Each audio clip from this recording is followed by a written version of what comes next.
They say that if at first you don't succeed, try again.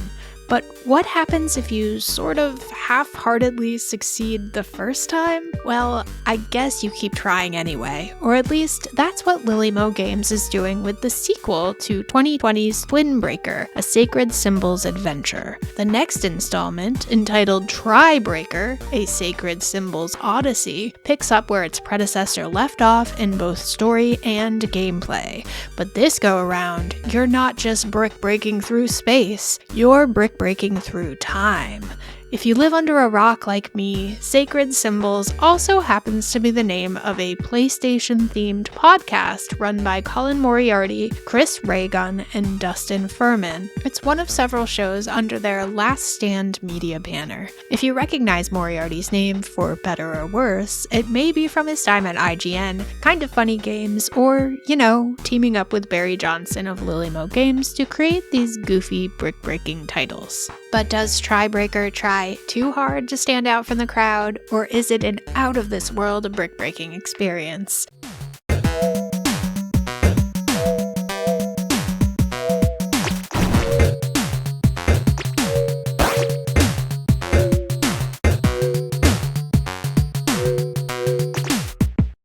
Before we get into it, please consider subscribing to the channel so you don't miss the review of your next favorite indie game. And while you're bouncing around down there, why don't you check us out over at patreon.com/idreamofindiegames, where you can score yourself awesome perks like Discord access, early and ad-free content, and more. Your indie gaming community is waiting for you.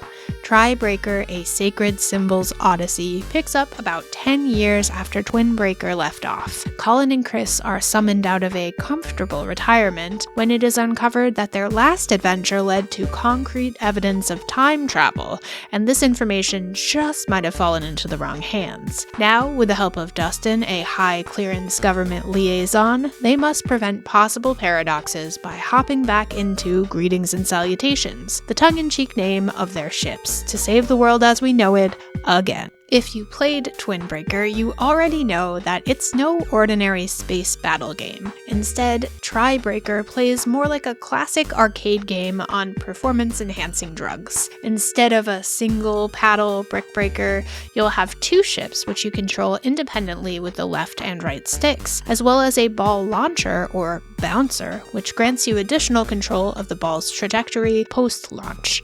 Speaking of balls, the appearance of the bouncer makes for a phallic joke early on in the game, but it's such low-hanging fruit I barely even mustered a chuckle. Pun fully intended, by the way. Moving right along, it takes a few attempts to get a feel for stretching your brain in 3 different directions, and much like that dick joke, it never quite lands for me. I could get a handle on left and right stick controls pretty quickly, but controlling the bouncer mid-flight always ends up feeling clunky. The action itself is performed by hitting the left or right bumper on your controller, but for some reason, I would often find myself veering in the opposite direction I intended to go. Regardless of how you feel about this mechanic, you either become competent at controlling the bouncer, or you ignore it pretty much entirely until you reach a level that all but requires it. Either way, you'll still make it through Try Breaker's 40 levels of gameplay. And if you're in the latter pool like myself, fear not, these are not 40 levels of pure brick-breaking chaos.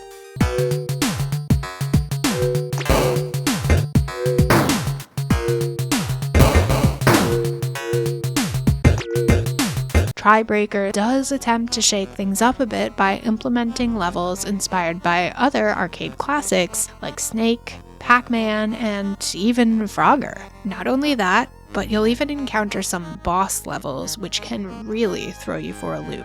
Not to say they're very much fun, but they do a good job of shaking things up. I've always been a casual brick-breaking fan, not bad at the genre by any means, but certainly not an expert, and with a good deal of patience and an even greater deal of attempts, I was able to struggle my way through all 40 levels with moderate success. Okay, maybe success isn't the right word, at least according to my rankings on each level, but I did make it through, damn it, and you can too. If you happen to go through your allotment of hearts on a particular level, you are typically able to purchase additional ones by sacrificing some of your hard-earned points. The first heart you purchase is a bargain at just 100 points, but the more lives you lose, the steeper the price becomes. And now you know why my scores were so abysmal. Ironically, my favorite levels ended up being the most traditional brick-breaking levels, and the ones that departed from brick-breaking entirely.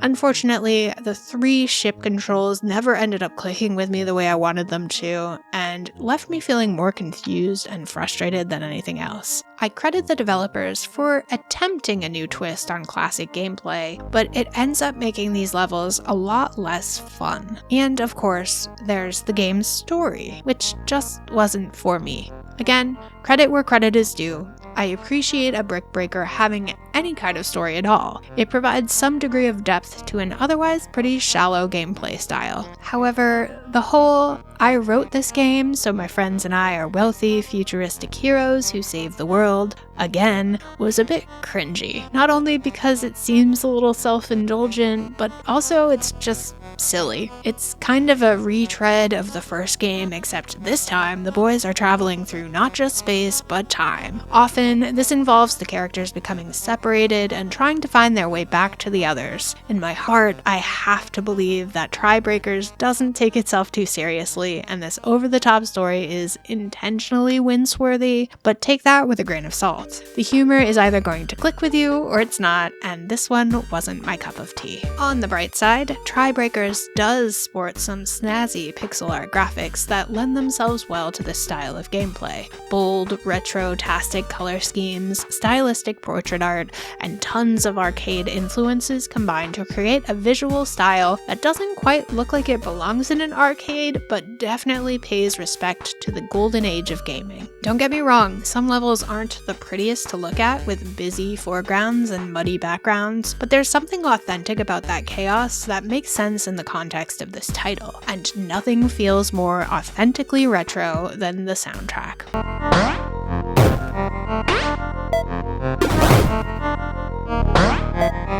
With perfectly crafted, gritty, chippy tunes, complete with farting bass lines and a full head of synth. The sound effects are equally satisfying and crunchy as you break bricks and play Pong with a prehistoric beast. The sound design was by far my favorite aspect of this title. All told, Tribreaker, A Sacred Symbols Odyssey does try hard, but doesn't quite succeed in being a fun game. It's not broken, and it does have some original ideas and unique twists on arcade gameplay, but the twists don't always make the gameplay more fun. The story may cause chronic eye-rolling, but the graphics and sound design make for a decent nod to the heyday of arcade games. If you're a fan of Brick Breakers and you're desperately searching for something to add complexity to your favorite genre, or if you're just a die-hard fan of the Sacred Symbols podcast and you want to spend some more time with your favorite hosts, this might be a decent option to add to your collection.